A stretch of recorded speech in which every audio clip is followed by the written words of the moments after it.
What's up guys, welcome back, it's Dylan, or if you're new to my channel, welcome. This week I did a poll on my Instagram story, which by the way, if you're not following me there, please do, I appreciate it, but it's also the only way I really communicate with anyone. Like honestly, I very rarely use Twitter, Snapchat's dead, and I am horrible at replying to text, so Instagram's pretty much the only form of contact for me. I did a poll of whether you want to see Instagram story hacks, or if you want to see how I edit my photos, and how I edit my photos won, so I'm here. So I get questions every so often of how I edit my photos, what apps I use, all of that, and I'm low-key flattered / shocked when people ask me that, or whenever that happens, because I am just very critical of my own photos. I don't think they're that great in comparison to other ones that I see. So if you have asked me in the past, thank you. But also, as a YouTube video watcher or viewer, I get really annoyed when I see people make these videos because, and it's specifically people who are fashion bloggers or fashion Instagrammers, because they tell you that they're using so-and-so apps or they do this, but they don't tell you that there's a lot of preliminary work that gets to that step. And I mean, some people, they do use those apps, but it's very obvious that they do use them. You know what I mean? They just don't tell you that they use Photoshop or Lightroom. They just want to keep that a secret, which I understand, but if you're gonna make a video about how you do that, just make it properly, you know? But yeah, I mean, I'm here to tell you the full truth. I have nothing to hide, really. So yeah, if you like this video, go give it a thumbs up, subscribe, hit the bell notification so you get notified when I post videos, because YouTube is being kind of weird, as usual. So hit that, and yeah, let's get into it. So whenever I edit pretty much anything, I always use my Apple desktop computer. I just find it's a lot easier to work on, a larger workspace, but also too, it has a higher resolution than my laptop, so it actually allows me to see whether images are actually blurry, because I found in the past some of them have been blurry and I just haven't been able to tell because the resolution is a little bit lower. And so I'm just going to open Photoshop right here. Now, I've actually edited this image before, / I've done this video 2 or 3 times now because there have been technical difficulties with audio, but I have no problem doing it again, so I'm just going to do File New and create a new file. And I actually have some templates set up before, and these are what I usually use. I use 1080 by 1350, which is the largest vertical Instagram size. And then I just changed the resolution not to 300 but to 72, because 300 is for web and 72 is for, 300 is for print and 72 is for web. That's actually a huge difference in what your photo will look like, because I've actually found that I've been doing 300 sometimes and it makes my image pixelated. And so then actually what you can see is that from dragging the image into Photoshop, you can see that the actual photo size is not lined up with 1080 by 1350. So that's why I do this, because sometimes you can get a bad crop and it can almost ruin the image if it's not lined up properly. And so then the first thing I always do whenever I start Photoshop is that I duplicate the layer. It's just a non-destructive way of editing. So whatever I do to the top layer will not affect the bottom one, etc. And then before I do any color adjustments or anything like that, I always do spot healing and just try to fix the physical image first.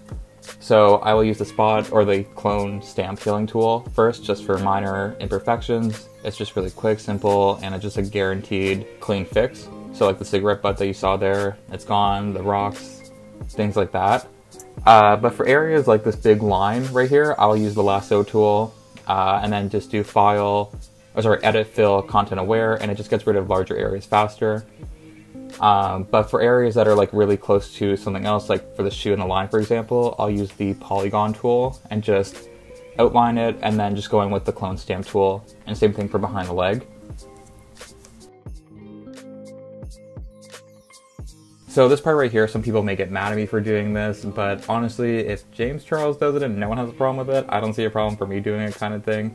But honestly, I don't go too far with doing the liquify or anything like that. All I really do is that I pull my hairline down a little bit so it looks like I have a fuller set of hair, or just a fuller hair, I guess. And then on this day, I was actually kind of bloated a little bit, so I'm just going to tuck in the sides of my face a little bit. Nothing too crazy, just so it has more definition rather than just being so round and flat. So that's all. I mean, I don't see any problems with Photoshop when doing things like that. If you go too extreme where you're tucking in the sides of your body and making yourself look muscular and all that nonsense, there's a problem with doing that. But for things like this, that's what I'll do. So there's the before and after, you can see right there. And so then let's just go to the half circle right there at the bottom of the toolbar and do solid color, change it to black. And then we're gonna do soft light and then change the opacity down to 20, around that, nothing too high. But all this does is that it brings out the darks and shadows and kind of gives it an overall even contrast really to the image. And so now because I did that, I'm going to do the curves tool.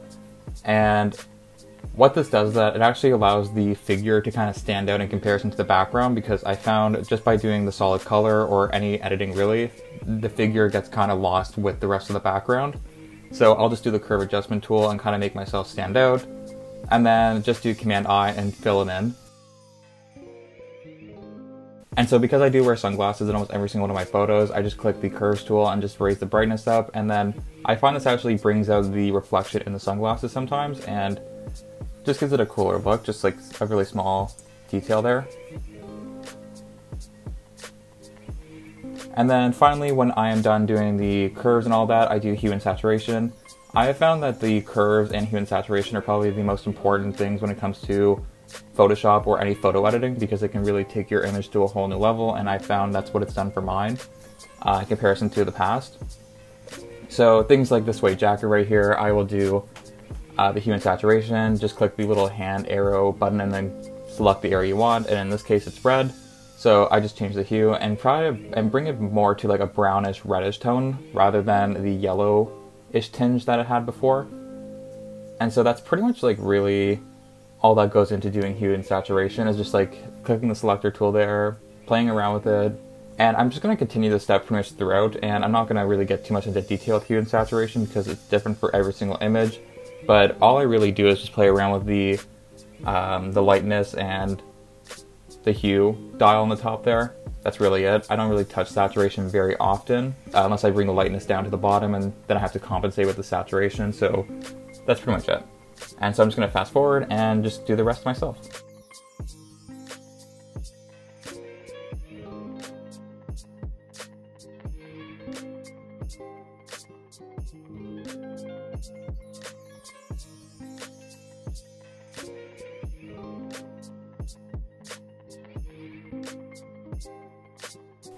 And so I'm just going to group all these together so you can see what hue and saturation can really do for an image. So there's before, after, before, after. So you can see it kind of just tones it a little bit better, makes it look cleaner. And so I'm just going to duplicate the layer, the original copy layer one more time. And then this is where I'm going to do dodge and burn. I very rarely do dodge and burn, but just for areas that like the rocks and things like the shadows, I try to darken them a little bit just so they stand out more. And the thing with dodging and burning, you definitely want to duplicate the layer and have its own layer. And you don't want to go too far with it because it can really flatten your image and make it look really amateur.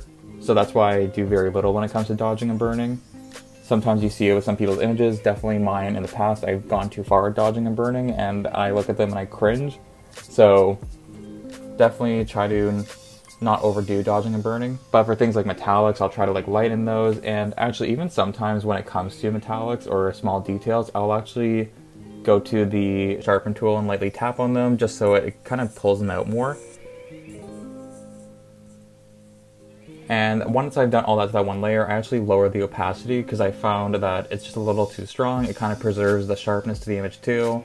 And so then when I've done that, just do File, Export, As, and then make up a random name, and that is pretty much it. So I do have the Lightroom app on my desktop computer, but I have found that doing it on the computer doesn't translate well onto my Apple iPhone. For some reason, the color balance or tones to the computer in comparison to the phone are really different, and so sometimes when I edit a photo on my computer, it doesn't look right on my phone. So recently I've actually been using the Lightroom app on my iPhone, and the way I go about doing that is that I will save the image here and then just airdrop it over to my phone, and I will continue the editing on my phone. So one sec. This is the Lightroom app right here. So I have my image, and if you want the Lightroom app, you actually have to have an Adobe account already. You can get it free in the App Store, but you have to have the Adobe package kind of thing in order to access it. So that's just a little FYI.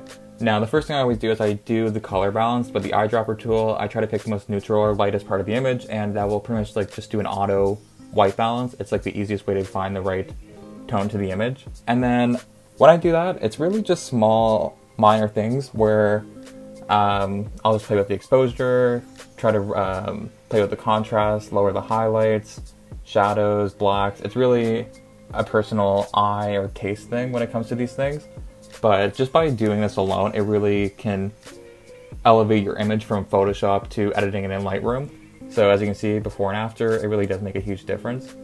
And this part right here is probably one of the most important parts to Lightroom, is the curve adjustments. And I actually prefer to do it on my phone for this reason, because it's easier to work. It's like a tactile thing. I'll just lower the highlights and then raise up the blacks and then just play around with it. And I found by the curve adjustments in Lightroom in comparison to Photoshop, it makes it look so much better. It kind of makes my skin look darker. It's easier to work with. It's just overall a better look to the photo in the curve adjustment tool. And so then once you've done that, go over to hue and saturation. And this is the difference between Lightroom and Photoshop. They actually offer the orange color as the hue option, and that's huge because a lot of images have oranges rather than playing between reds and yellows. That in between just makes the color editing so much better and actually takes it further. So that's why I love Lightroom for this reason. I used to be a huge Photoshop person, and then maybe a year ago around that, I've just been using Lightroom like religiously. So it's just a matter of playing around with it and figuring out what you want for colors and all of those things. And then also another big thing with Lightroom is that it offers the clarity option. And clarity is pretty much like sharpening an image, but it's not at the same time, if you know what I mean. It just it just offers clarity, but you don't want to go too far with it because sometimes it can look really gross, and if you go too low, like it just makes it look flat. So I just try to go like maybe for a 5 around that. And then the split tone, I will go for blues and oranges. I don't know why I do blue and oranges. I've pretty much looked at other tutorials in the past, and I've just found that blues and oranges kind of look nice with images, but I will probably just do a saturation of 2. You don't want to go too far. It almost offers like a sense of like warmth to the photo sometimes without pulling that yellowish tinge to it. And you can definitely play with the balance, play around with it, see what you want.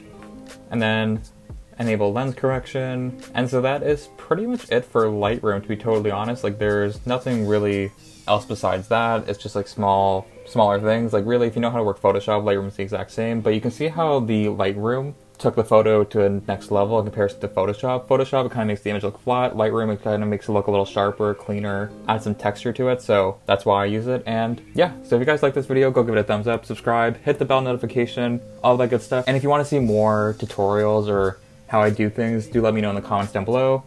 And yeah, see ya.